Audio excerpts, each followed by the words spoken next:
ladies and gentlemen. Thank you so much for coming out. Today is our planning and development update, and the topic today is Atlantic City as a venue for a second home. We're so glad to have all you here. Let me start by wishing you a happy Labor Day and a successful end to the summer season. We have three presenters today. I'm happy to say outstanding personalities and people in their own right, all of them equally accomplished. Elizabeth Turnick is the BA at Middle Township. She's the former planning and development director in the city of Atlantic City and an accomplished planner and urban theorist. Next, we have Nicole Gupton. She's the property manager of North Beach, which is a new development in Atlantic City, and she is the chairperson of the Atlantic City Housing Authority and someone who's been active in housing property management. We also have Yolanda Melville, who is an attorney at Cooper Leveson, who is active in her firm, and she's also a next generation leader in the NACP world. So that's the people going to be presenting. All of them are interested and want to impart knowledge of Atlantic City as a second home venue. To start off, we're going to have Yolanda Melville, then it'll be Nicole Gupton, and then Elizabeth Turnick in that order. Again, thank all of you for coming. Yolanda. Good afternoon, everyone. I'm Yolanda Melville. I'm an attorney at Cooper Leveson, but I'm here today more so a student of the law and a student of both social justice and economics. So I'm giving you a little bit of the landscape from what my perception is of Atlantic City and what we can do in the future, not just as a second home market, but as diversifying housing opportunities for everyone here and for those who are coming in the future. So over the last 10 years, Atlantic City has been ranked nationally and statewide for two positive reasons. Does anybody know what those reasons are? Okay. The first one is diversity. We are ranked very high when it comes to diversity, both nationally and statewide, as well as affordability. And my esteemed panelists will talk more about affordability options here in Atlantic City, but I'm here to talk about the diversity piece. So let me give you some statistics on increasing diversity in Atlantic City. Over the last 10 to 12 years, from 2000 to 2012, I'm just going to share the census data. We have another census coming up in 2020, but the information that I have is as far as 2012 for now. So in 2000, the population was 64% white.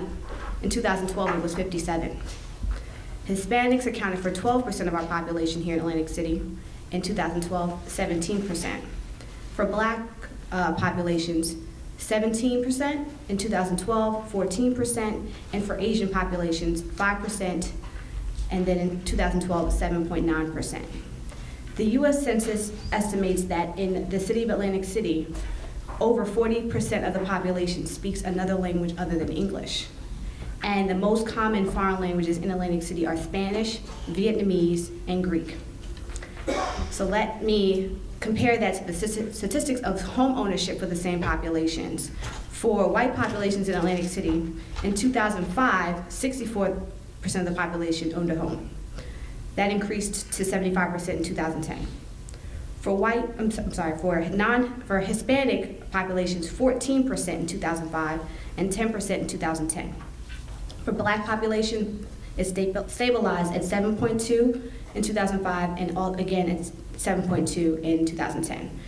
For Asian populations, 12.7% in 2005 and 7% in 2010. So what does that tell you? The population is diversifying, but the ability is for home ownership for those diverse populations is decreasing. So we need to, as a community, address our diversity in Atlantic City. So what is the correlation between diversity and affordability in Atlantic City specifically? The two words, net worth. So for net worth is defined as the total assets that a person owns, cash, retirement accounts, and home ownership. Then you subtract those numbers from your credit card debt, student loans, and your mortgage. Net worth is probably the most important thing that an American can have in his overall financial wealth.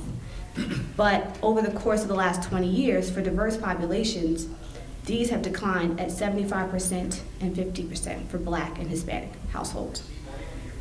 There is a wealth divide nationally, but there is a wealth divide in Atlantic City, as we can also see by the home ownership statistics. And where home equity makes up the wealth for about 2/3 of our population, and for minority families, the home as a primary residence serves as their highest amount of financial wealth, and it accounts for a lot of their net worth. However, in Atlantic City, we see in the statistics that populations of color and immigrants have less home ownership opportunities here. And we as a city need to find ways to diversify our streams of income here. What I learned in my experience as an affordable housing litigator, I worked on affordable housing litigation throughout the state of New Jersey, and here serving as the general counsel of 2 housing communities.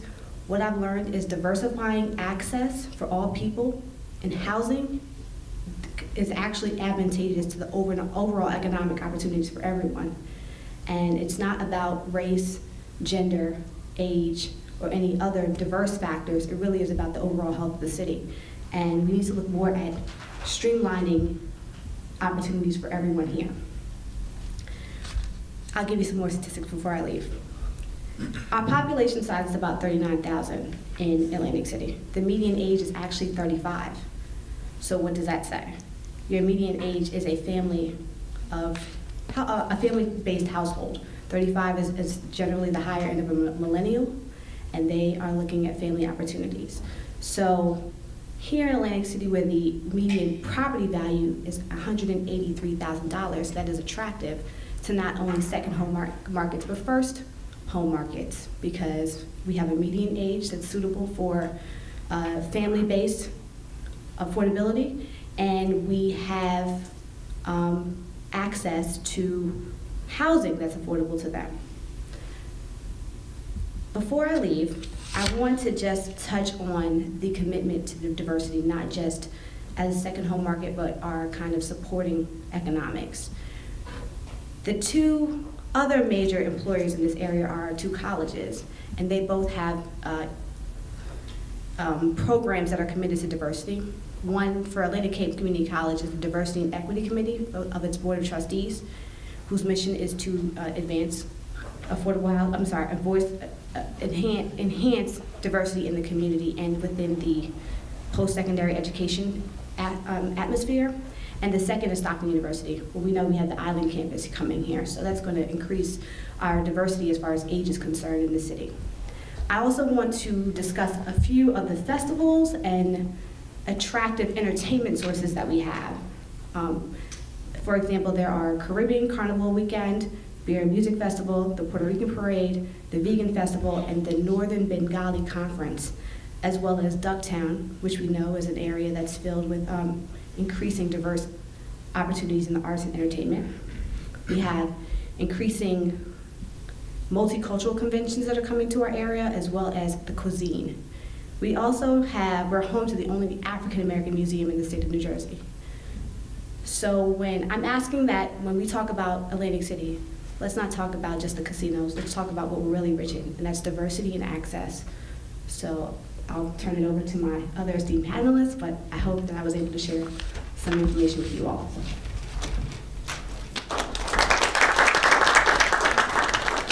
Good afternoon.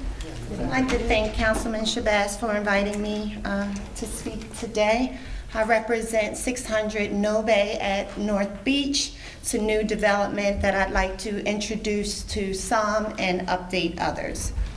So New Brunswick, New Jersey-based developer, Barai Development, a firm that played a huge role in the redeveloping parts of New Brunswick and Newark, they set their interests in their investment dollars in revitalizing an area in the South Inlet.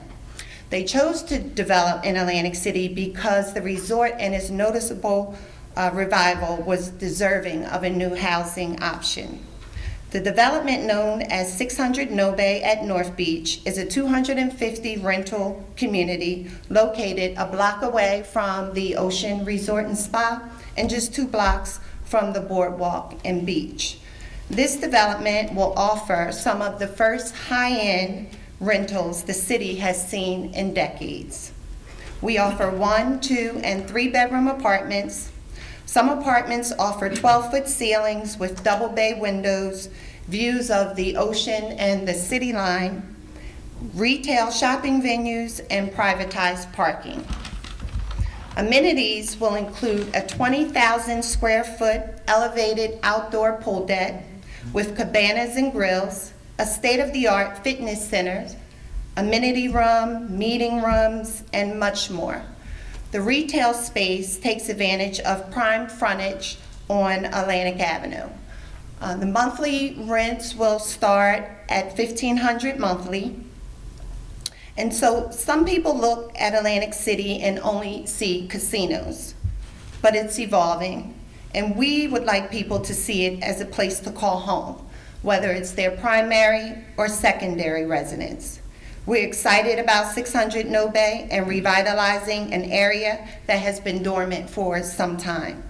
We expect to attract people who want to have upscale luxury rental apartments near the boardwalk, beach, and public transportation, and all the conveniences that 600 Nobay has to offer.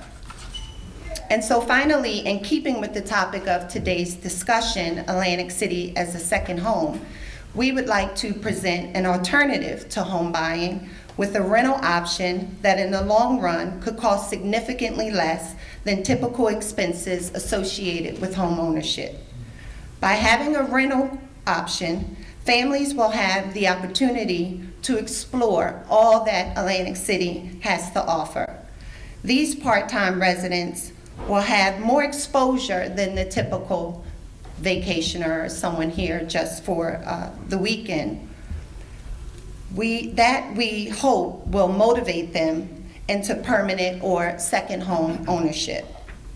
We anticipate opening our first phase of the community by mid-September, followed by our second phase in October and phase 3 in November. Our sales office is anticipated to open the week after Labor Day, and we will begin to do tours and show families and people what we have to offer. Thank you.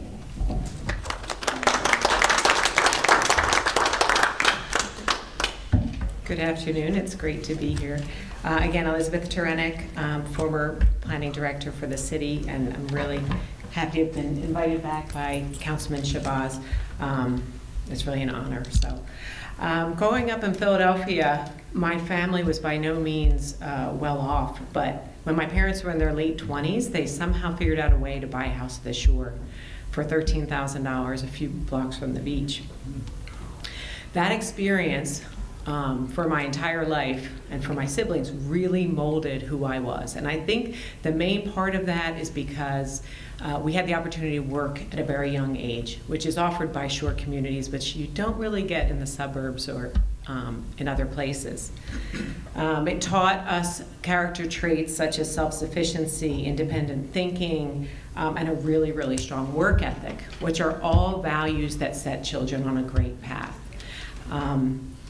Evidently, I wasn't the only one who recognized this. Reese Pally, who was someone that grew up in Atlantic City, served as merchant to the rich, and I'm sure most of you have heard about him, had started calling me when I was director of planning and development in 2014 and sending emails saying that Atlantic City just needs to refocus on what it knows best, which is being a second home market and being a resort community, which has always worked for the town. So, and then my favorite quote was when he said, Atlantic City has used up its God-given chances. So referring to reinventing itself over the years. It turns out that real estate firms agree with this. Last year, it was ranked the top, Atlantic City was ranked the top second home affordable town. And this year, RedRealtor.com ranked it as the 4th most affordable beach town in the United States. The reasons why this is so important for not just families, but it's really important to the taxpayers and to the community in Atlantic City is because people that buy a second home in a market are paying full freight on taxes, but not necessarily using nearly any of the services. So they're not putting children in the schools, they're not getting year-round trash collection, and other services that cost, taxpayer dollars. So it's really a benefit in that regard to the community. Now, in looking at Atlantic City compared to other shore communities, there is a reality and there's a difference. That difference actually can be celebrated. Yolanda talked about the diversity that exists here in Atlantic City. I see that as a positive. There's a desire now for not just young people, but also baby boomers to want to live in more walkable communities, vibrant communities with a lot of eating and dining and other options, lots of events that are going on here. So Atlantic City's in a perfect position to take advantage of that trend right now and try and attract second homeowners that are looking for that diversity. Atlantic City has a lot to offer. Yolanda talked specifically about those things, and again, I think there's people that are looking for it rather than wanting to go and vacation in the more homogeneous communities that we see along the shore. Unfortunately, Reese and I were never able to come to a property that could work for his idea, which was to create a triplex, and he gave us lots of details on what that would be, but he certainly inspired me. And I just want to read to you from an article that I have written based on my experience with him. As planning director for Atlantic City from 2014 to 17, I heard a lot of ideas to revive Atlantic City, but Reese's pitch of second home ownership leverages the most significant and desirable and enduring asset of the city, its beach. His emails were filled with inspiring statements like, "Let's go," and "I'm thinking too small," and "Never say no," and "We can make this work." The sense of urgency that Reese expressed is a model for the city's decision makers at all levels of government, as well as the business community and residents. This initiative will generate positive economic impacts for businesses, increase the rateable base without the need for year-round services, and enhance the quality of life for families through second home ownership. So I asked a few realtors to come today and talk a little bit about whether or not there's been changes in the market as far as people looking for home ownership. Atlantic City is pretty low percentage-wise compared to other beach communities on the number of second homeowners. And I'm going to introduce Mark Arbite to, he's a realtor in Margate, and does a lot of second home ownership sales, and I spoke to him a few weeks ago, and very knowledgeable. So Mark, I'm going to turn it over to you. Thank you for coming. Pleasure. Okay. I don't use these things. Never had a problem being heard. If you don't mind, I'm going to put this aside. Is that okay? Thank you. Yeah. My bigger problem was being heard too much. So I would like to I'm going to try and stay brief. I love Atlantic City. I love the island. I love being here, and I've lived here 19 years. And I've seen, even in the short time that I've been here, a big change. And I can be honest with you and tell you that I was one of the people that said I'm never going to see Atlantic City come back, because I saw it change rapidly in a short time when I arrived here in 2000 to now.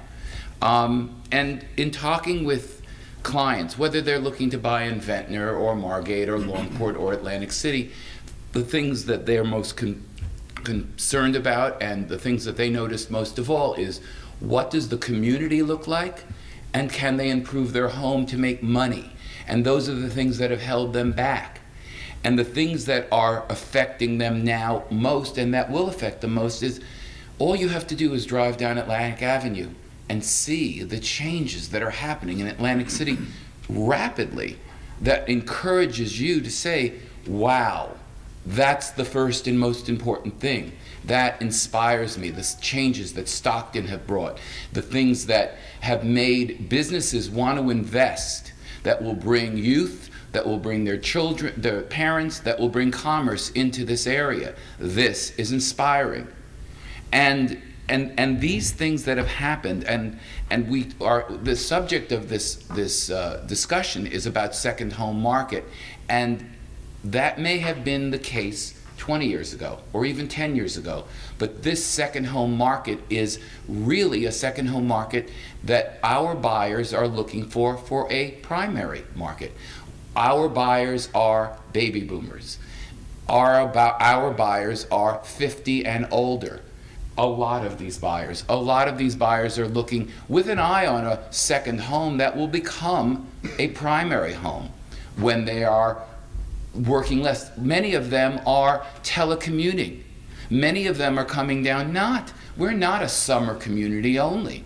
We are coming down, maybe not in November, December, and January, but we're coming down 8 months a year.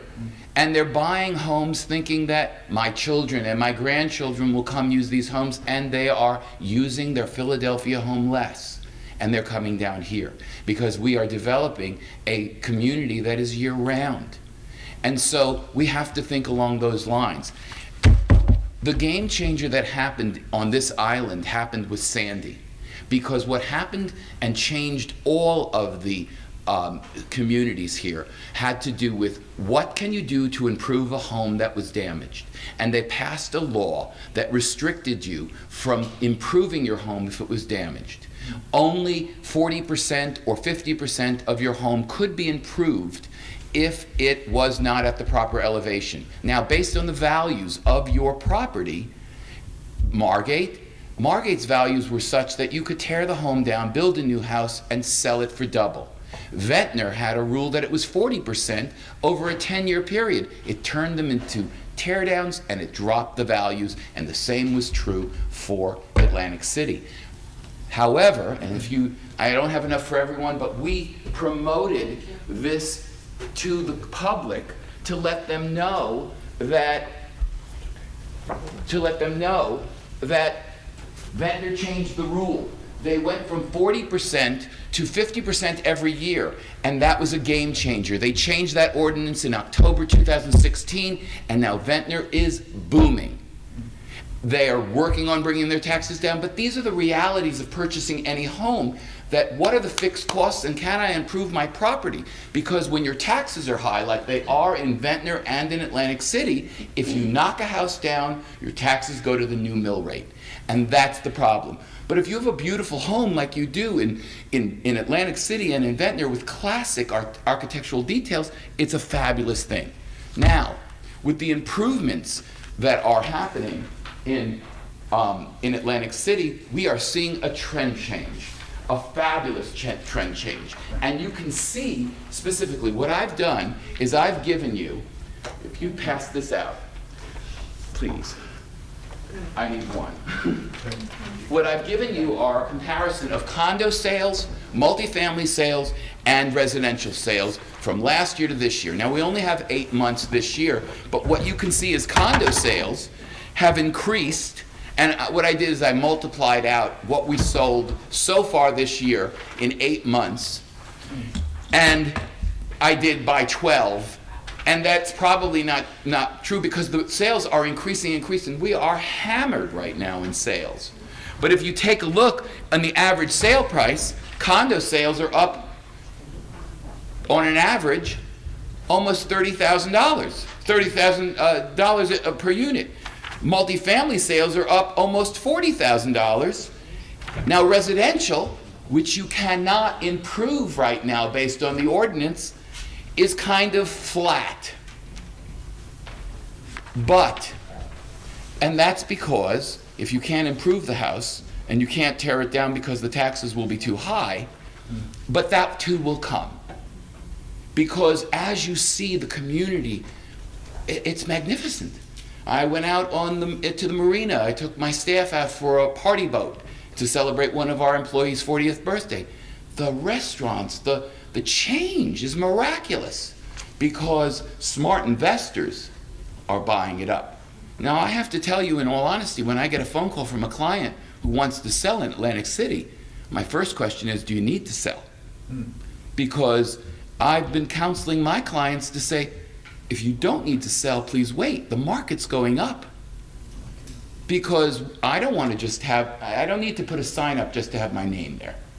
Because if you're going to make money and you've lost, I look at a beautiful development like the Cove, which right now they're selling for only 100 to 125,000. We used to sell them for 250 to 300. Wait, unless you need to sell, because it's a beautiful community. It was built nicely, very popular, but the market's low. It's coming back. And if we could change the ordinance a little bit in Atlantic City, it would help. And I've taken up a lot of your time, but I'm very excited to have been asked to be here. I thank you. Thank you.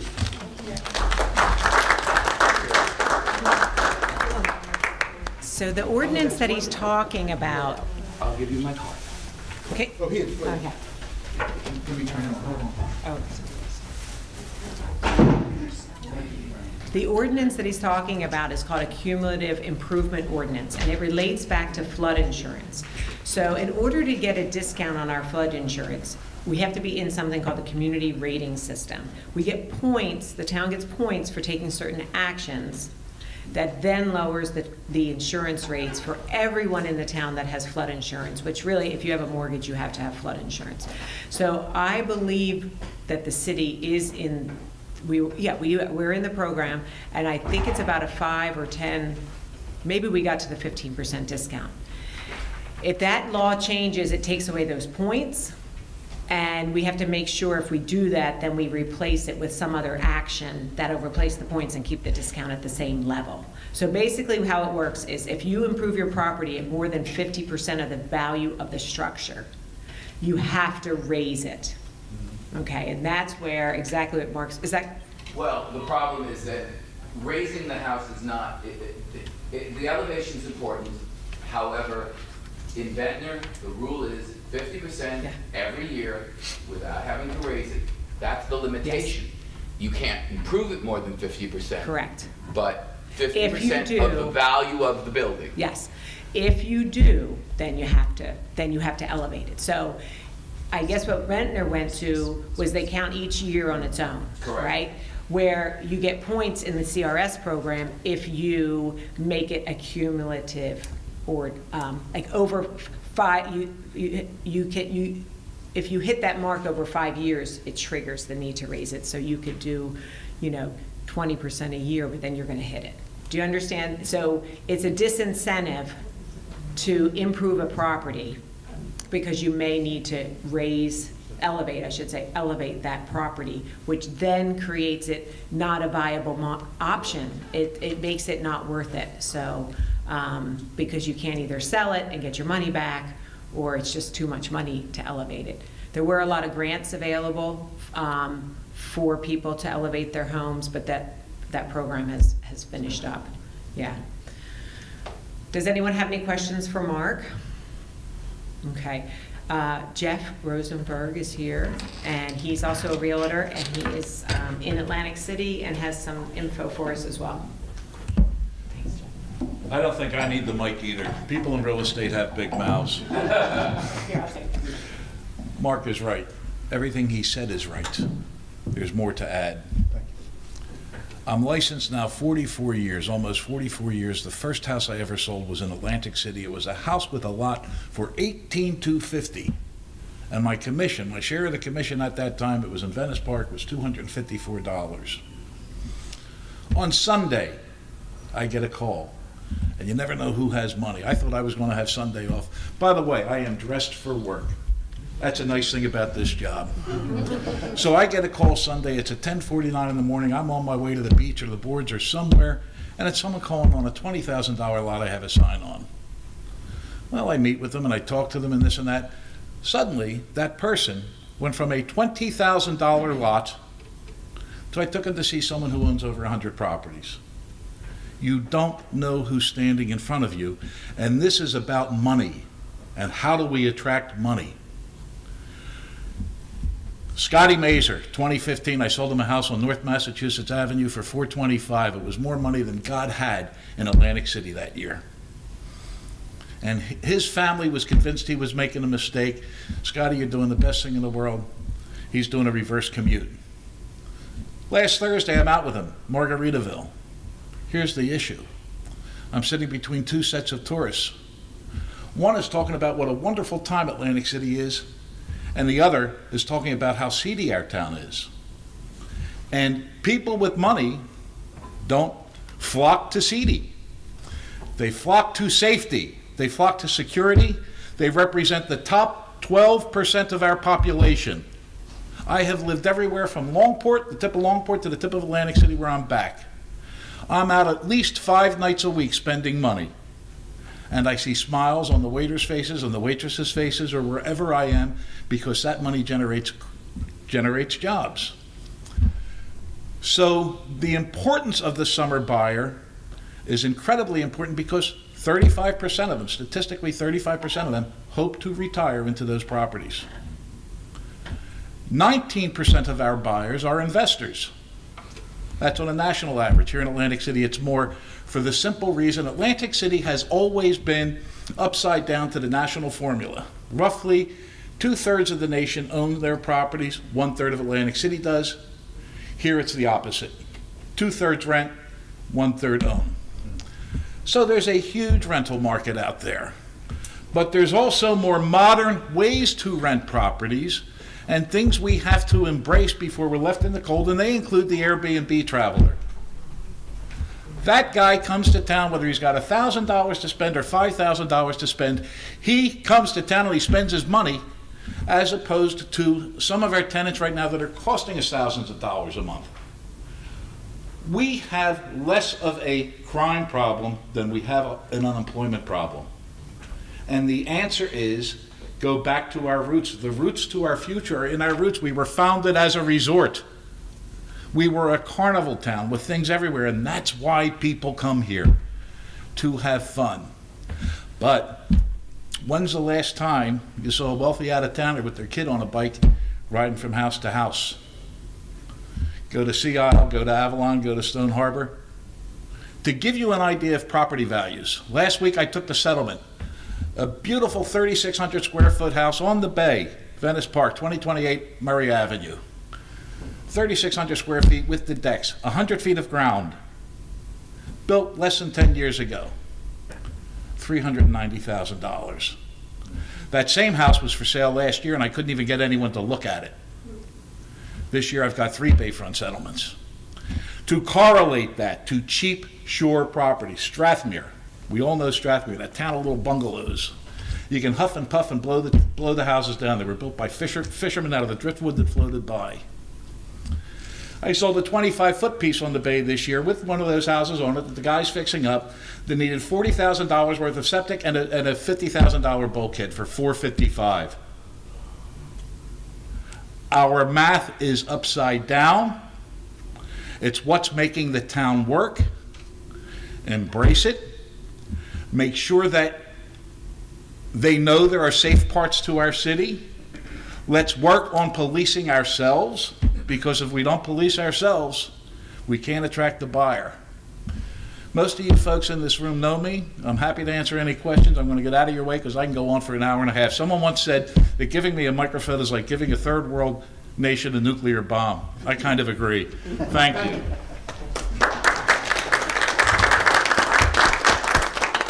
Here's your phone. Oh, that was so it wouldn't get stolen. Let me first of all thank our presenters. And let me make a confession. I stole this idea from Liz Turnick, who started the planning and development updates, and we just carried it on, hopefully in the same vein that you did, Liz. Thank you so much for coming and your presentation. Nicole, thank you so much. As I said before, I want to take your tour. North Beach is an exciting development, and it's something that is going to help Atlantic City. Yolanda, thank you for your diversity presentation and your presence being here. I think that we can see that Atlantic City has a lot to offer, and I wanted to do this today so we could get some of the good news out about Atlantic City, and people could understand that there's a lot of good things happening here. Jason Holt, our business administrator, was here. He left, and I wanted to thank him for coming. Rick Adella, who is our state monitor, he's here in the brightly colored striped tie, and I wanted to thank him for coming also. Mark, I love you, man.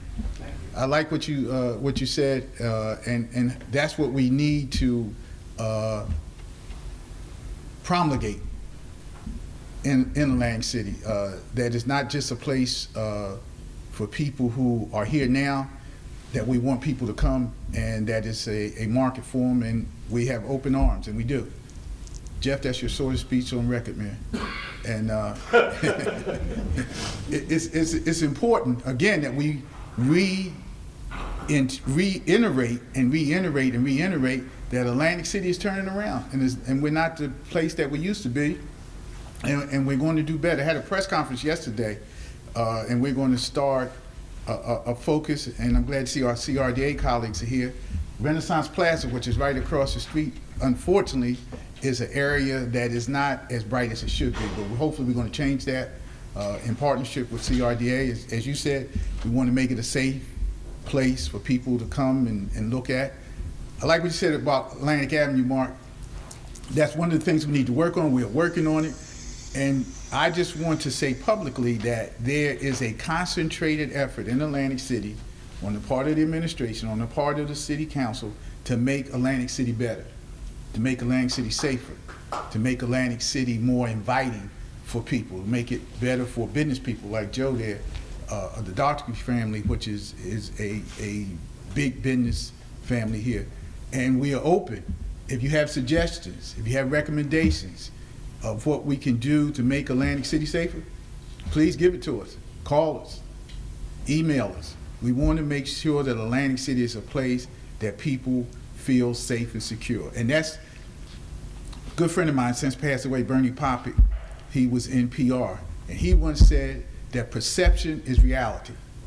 And that's important. If people perceive that a place is safe, and you make it safe, it is safe. But if a place is safe and people don't perceive it safe, then it's not. So we want to make the perception meet the reality. And that's the purpose of what we're doing today. Are there any questions for any of our presenters? We're trying to keep to our time. We want to say 12 to 1, so Libby? I just want to ask Nicole. Nicole, you guys have put your stuff online. Did you get any bites online? And We have over 500 people on the waiting list, and there's only 250 units. Wow. You have 500 people on the waiting list? Yes, 5 people interested on our waiting list. And the first phase that we're opening in September is only 80 units. So it'll be a progression. Better put an application in. Any other questions? Yolanda, I'd like to point out, one of the things you talked about is diversity and affordable housing. No one coming to Atlantic City has a prejudice of any kind, or they'd be sitting down in Stone Harbor. It's that simple. They come here because of diversity, because of many entertainment options. Now, I was the co-chair and founder of the New Jersey Association of Realtors Housing Opportunity Foundation, which had to do with affordable housing. And one of the elements we found was that many of the people who need the affordable housing are people who are working.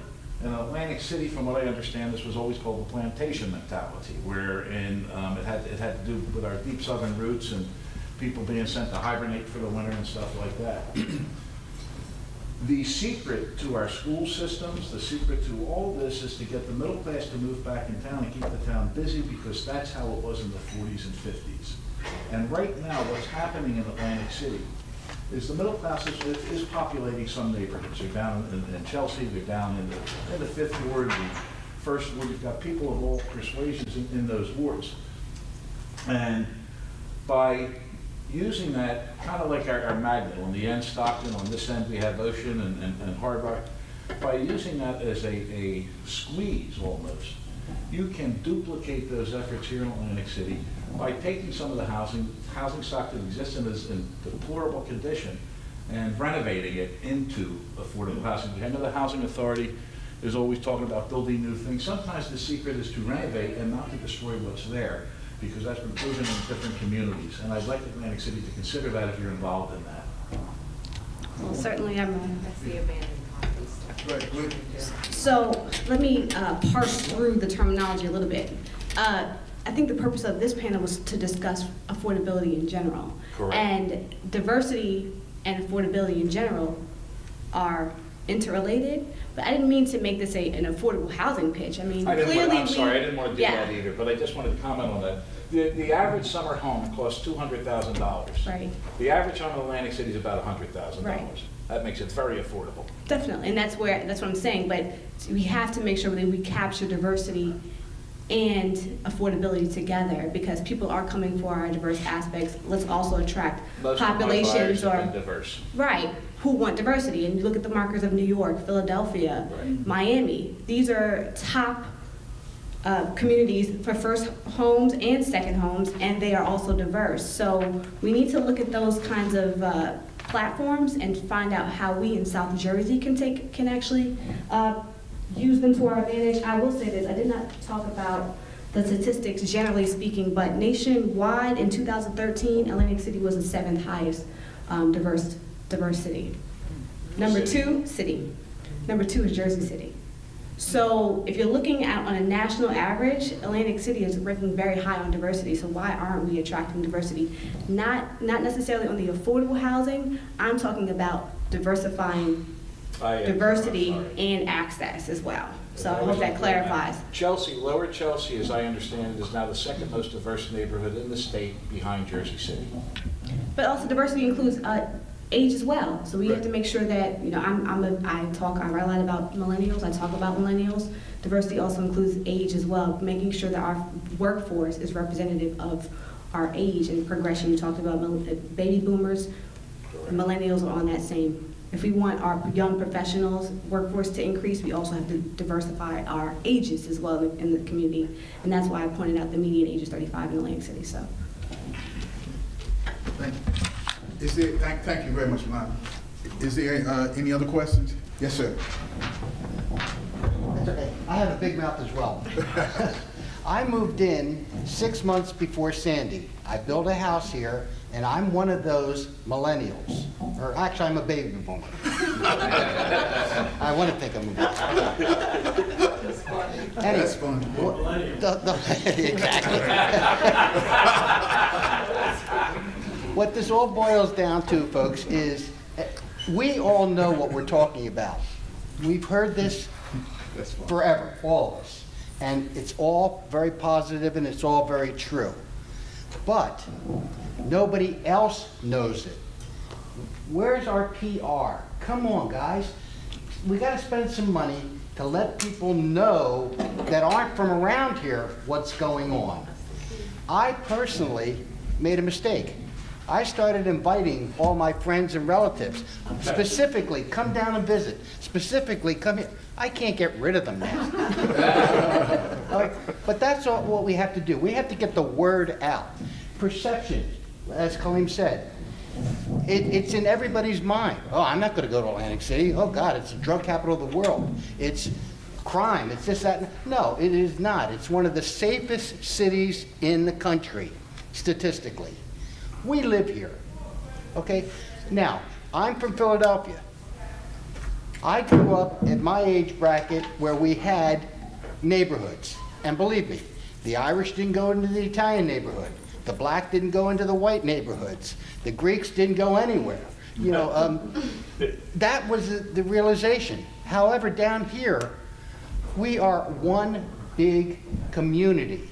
We are neighbors. We're all colorblind. We don't really give a damn because we live here. And, you know, I can go anytime I need help. I just pick up the phone or I just go bang on my neighbor's door and 20 people are there to help. When I was a kid, I had to be careful going up and down the street because if I got in trouble and one of my neighbors called my dad, I got it twice. Number one, for doing what I did, but number two, because somebody else reported me. Okay? This is what we have to get back to.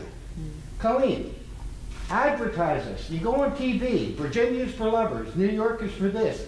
Pennsylvania's for that. What's Atlantic City? A casino town? That's the only advertisement you ever see on TV. We're working on it.